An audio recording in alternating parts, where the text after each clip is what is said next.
కన్యారాశి పరాభవ నామ సంవత్సరంలో కన్యారాశి వారికి ఏ విధంగా ఉంటుంది అని అంటే, ముందుగా కన్యారాశిలో ఏ నక్షత్రాలు ఉంటాయి?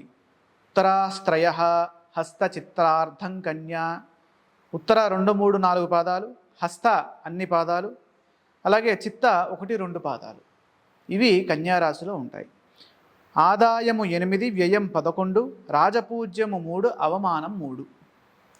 ఇక్కడ వ్యయము కొద్దిగా ఎక్కువగా ఉంది కాబట్టి వచ్చినటువంటి డబ్బు వచ్చినట్టుగా ఖర్చు చేయకుండా జాగ్రత్తగా కాపాడుకోవడం ఉత్తమ ఫలితాన్ని ఇస్తుంది. ఖర్చు చేశారు, ఆ ఖర్చు బంగారం మీద పెట్టడము లేదా స్థలాల మీద పెట్టడము చేసినట్లయితే మంచి ఫలితాలు ఉంటాయి. అవి భవిష్యత్తుకి మీకు అక్కరకు వస్తాయి.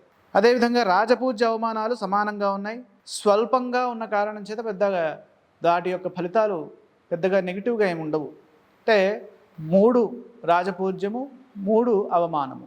కాబట్టి 2026వ సంవత్సరం అంతా ఈ కన్యారాశి వారికి చాలా గొప్పగా ముందుకు సాగుతుందమ్మా.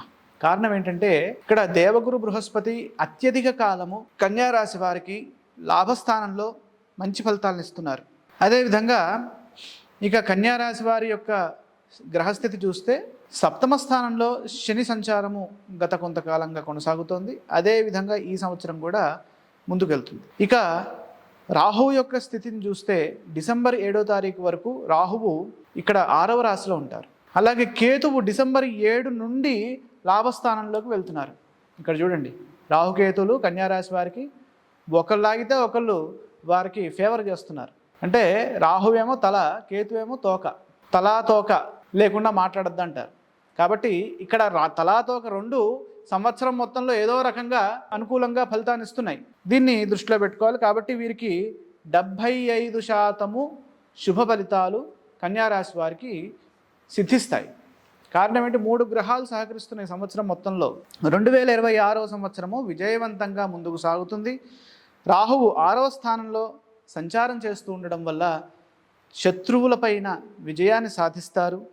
అలాగే గత కొంతకాలంగా ఇబ్బంది పెడుతున్నటువంటి పనులు ఏవైతే ఉన్నాయో, విషయాలు ఏవైతే ఉన్నాయో అవన్నీ సామరస్యంగా వాటికి ఒక సొల్యూషన్ దొరుకుతుంది. పట్టుదలతో చేసే పనులు గుర్తింపునిస్తాయి. ప్రతిభతో పెద్దల్ని మెప్పించి ఉత్తమ ఫలితాలని పొందుతారు. అలాగే గృహ నిర్మాణాది విషయాల్లో కలిసి వస్తుంది. మీ వల్ల కొందరికి ఉపకారం జరుగుతుంది. ధర్మబద్ధంగా ప్రయత్నాన్ని కొనసాగించాలి. కృషికి తగిన ప్రతిఫలం లభిస్తుంది. ఆశయాలు ఒక్కొక్కటిగా నెరవేరుతాయి. విదేశీ యోగాలు అనుకూలంగా ఉన్నప్పటికీ ప్రయత్నం బలంగా ఉండాలి. కారణం ఏంటంటే, ఇక్కడ సప్తమంలో ఉన్నటువంటి శని మనకేం చేస్తాడు? ఆయన దృష్టి కూడా పడుతోంది కన్యారాశి వారి పైన. మనకు అవకాశాలు వస్తాయి. ఆ అవకాశానికి తగినటువంటి ప్రయత్న బలం ఉండాలి. అంటే అవకాశం వచ్చిన తర్వాత నేను ప్రయత్నం చేస్తానంటే కాదు. మనం ఏ ఫీల్డ్లో అయితే ఉన్నామో దాన్ని ముందస్తుగానే మనం దాన్ని సాధన చేసుకొని పెట్టుకోవాలి. అప్పుడు అవకాశాన్ని సద్వినియోగం చేసుకోవచ్చు. ఆ విధంగా ముందుకు సాగండి. అలాగే పోటీ పరీక్షల్లో విద్యార్థులు ఉత్తీర్ణతను సాధిస్తారు. రాహువు పంచమంలో ఉండడం వల్ల సంతాన విషయంలో, పెట్టుబడుల విషయంలో కొంత జాగ్రత్త తీసుకోవడం మంచిది. ఎప్పటి నుంచి? డిసెంబర్ 7 నుంచి పంచమంలోకి వస్తారు. అంటే మకరంలోకి ఆయన రాహువు యొక్క సంచారం ఉంటుంది. కన్యారాశికి పంచమం అవుతుంది. డిసెంబర్ 7 నుంచి సంతాన విషయంలో జాగ్రత్తలు తీసుకోవాలి. ఇక ముఖ్యంగా జూన్ 2 నుంచి అక్టోబర్ 31 వరకు లాభస్థానంలో ఉచ్చగ్రహ స్థితి, అంటే ఉచ్చ గురువు యొక్క స్థితి ఉండడం వల్ల చాలా విశేషమైనటువంటి గుర్తింపు, అలాగే శ్రమకు తగినటువంటి ఫలితాలు, అదేవిధంగా ఆర్థికంగా చక్కటి శుభ ఫలితాలు అన్నీ గోచరిస్తున్నాయి. ఈ సమయంలో అద్భుతమైనటువంటి ధనలాభము, పదోన్నతులు, అలాగే గౌరవ మర్యాదలు అన్నీ జరుగుతాయి. అలాగే అక్టోబర్ తర్వాత ద్వాదశ స్థానంలోకి ఈ గురువు ప్రవేశిస్తారు. అంటే సింహరాశిలోకి ప్రవేశిస్తే కన్యకి ద్వాదశం అవుతుంది. కాబట్టి శుభకార్యాల కొరకై చేసేటటువంటి ఖర్చు అక్కడ గోచరిస్తోంది.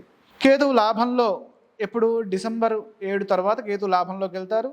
ఆధ్యాత్మిక మార్గాల ద్వారా లేదా ఊహించని మార్గాల ద్వారా లాభాలు గడిస్తారు. దైవబలం రక్షిస్తుంది, ప్రశాంతత లభిస్తుంది. దైవ దర్శనాలు అత్యధికంగా చేయడం ద్వారాగా మానసిక ప్రశాంతత సిద్ధిస్తుంది. ఈ సంవత్సరం కన్యారాశి వారు ప్రధానంగా శనిధ్యాన శ్లోకంతో పాటు ఈశ్వరారాధన, అలాగే కొంతకాలం రాహు సహకరిస్తున్నారు, అలాగే కొంతకాలం కేతువు సహకరిస్తున్నారు. కాబట్టి ఎప్పుడైతే వీరు సహకరించట్లేదో, అంటే రాహువు మనకి డిసెంబర్ 7 నుంచి సహకరించట్లేదు, డిసెంబర్ 7 వరకు కేతు సహకరించట్లేదు. కాబట్టి ఈ సమయాల్లో రాహుకేతు ధ్యాన శ్లోకాలు, దుర్గా అమ్మవారి యొక్క నామస్మరణ, ఓం దుమ్ దుర్గా ఏ నమః అనేటటువంటి నామాన్ని ఎక్కువగా జపించడం, అదేవిధంగా శని శ్లోకాన్ని చదువుకోవడం చేసినట్లయితే చాలా విశేషమైనటువంటి శుభ ఫలితాలు కన్యారాశి వారికి ఈ పరాభవ నామ సంవత్సరంలో సిద్ధిస్తాయి.